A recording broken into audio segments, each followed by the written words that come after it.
After denial comes anger. Dito sa stage na to, marirealize mo na, ba't niya ako ginanon? Deserve ko ba to? Ito yung stage na hindi mo alam kung iiyak ka ba, magwawala ka ba. Yung galit mo hindi lang sa kanya, kundi mas galit ka sa sarili mo kasi pinayagan mong masaktan ka. Ito yung stage ng moving on wherein akala mo nakakaangat ka na. Akala mo nakakausad ka na. Pero ang totoo, nilalabanan mo lang yung sarili mo sa sakit. At sa tanong na, alin ba yung mas masakit? Yung wala ka na? O yung ginusto mong mawala ako?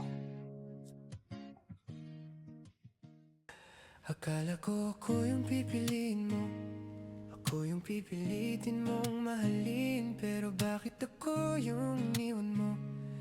Parang wala lang lahat ng sakit. Tinuruan mo kong maniwala na may tayo sa mga salita. Pero ngayon ang tanong ko lang, may halaga ba ako sa'yo kahit konti man lang? Huwag mong sabihin ako ang nagkulang, huwag mong gawing laro ang lahat ng to.